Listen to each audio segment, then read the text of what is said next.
Hello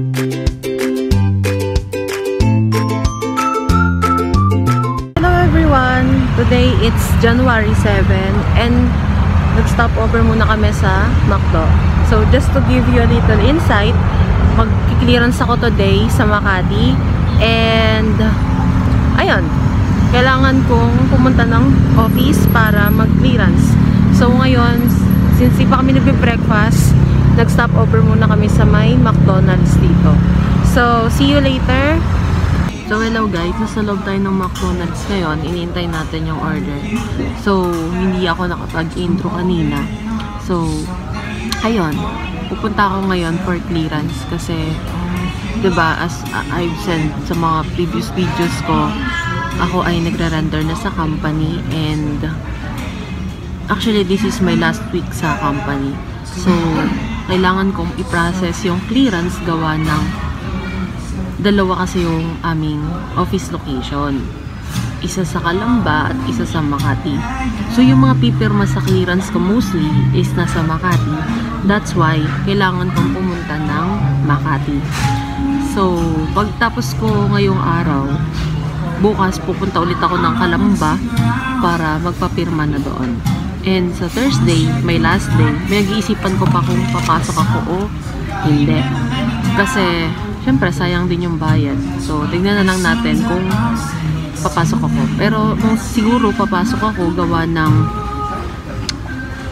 kailangan kong kunin yung mga papel ko at mga documents, mga gamit ko pa sa Amaya, sa staff house namin. So, ayun. Balitaan ko kayo pag nasa Makati office kami, since nasa McDo pa kami ngayon. Nag-breakfast lang kami, quick breakfast lang kasi wala pa talaga kaming kinain. So, it's 9 na, no? So, balitaan ko kayo. Bye-bye! Naglalakad tayo pa office. So, iniwan lang namin yung motor sa pay parking kasi walang parking dito. As you can see guys, highway to, walang parking dito. So, ayun. Video na lang ulit ako pag nasa company na ako kasi naiwan ko yung wire ng charger ko. Kaya malalobat yung cellphone ko. Eh, ito lang yung cellphone na ginagamit ko pang video. So, yan. Save na tayo ng battery. So, yan. Pabalik ako mamaya. Bye-bye!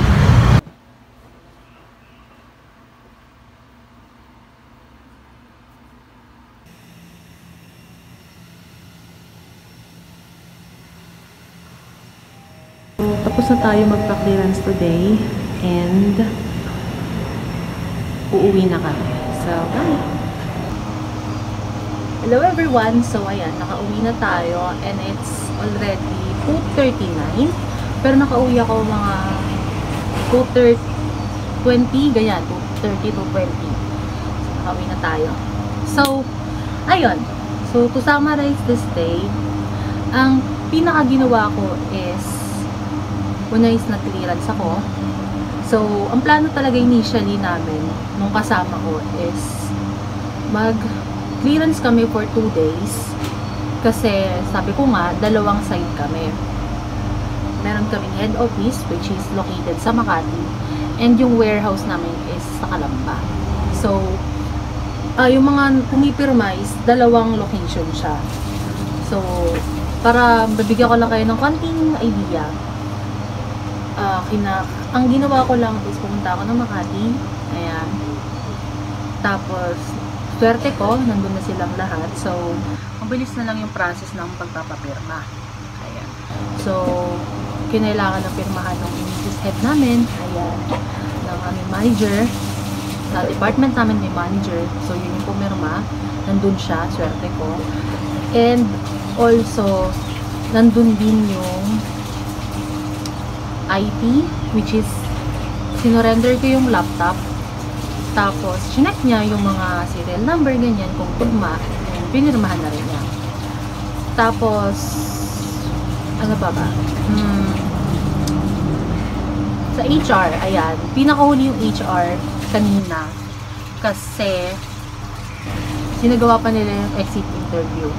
Ay, kakusapin ka lang naman kung bakit nakaalis, tapos, anong reason na ganyan. So, ayun. Tapos, kinailangan din pirmahan ng safety officer.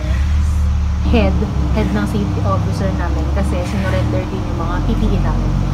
So, gaya nga sabi ko, yung aming trabaho is nagpo-consist siya na pwede ka mag-site, ganyan. And pag nag-site ka, kailangan is may basic PPE ka. Ano yung PPE? It's the protective equipment na sinusuot natin. Gaya ng hard hat, ganyan, vest, reflective vest, safety shoes, ayan. Yung mga safety goggles, ayan, na sinusuot natin pag nasa premises tayo ng company. So, ayan. Ayan, nag-low battery lang. So, ko lang. So, yun. Sinurrender ko yun and thankfully, nandun naman yung head ng safety. Tapos, yung pinaka na-delay lang kami is yung accounting. Ang dami niya kasing ginagawa and hindi niya daw magagawa yun today. So, iniwan na namin yung clearance form doon para ma-process niya pag available na siya. Since siya naman yung huling pipirma, ayan. Iniwan ko na siya doon, yung clearance namin, para hindi na kami mahirapan. Ayan. So, nag-request na rin kasi ako ng certificate of good character or good moral. And akala ko mapaprocess na rin siya kanina, pero kailangan pa kasi ng signatories and approval ng mga head, ng mga vice president namin. And siguro, pinadeliver ko na lang siya sa Calamba. Sabi ko, i-deliver na lang nila sa Calamba within this week para makuha ko. Para hindi na rin ako maghintay doon kasi sayang oras, diba? And ayun, na-process namin actually halos lahat. Isa na lang yung kulang, which is yung accounting. And dapat pupunta pa ako ng warehouse tomorrow para magpapirma. Although papasok naman ako kasi may pasok pa ako hanggang 9, hanggang Thursday pa yung aking last day. So, dapat papapirmahin ko yung warehouse manager. Pero since dumunta siya kanina doon, ang swerte ko, hindi ko na kailangan pumunta pa sa warehouse para magpapirma. Although papasok ako, pero hindi na ako magpapapirma. Naiwan ko na yung clearance ko sa Makati.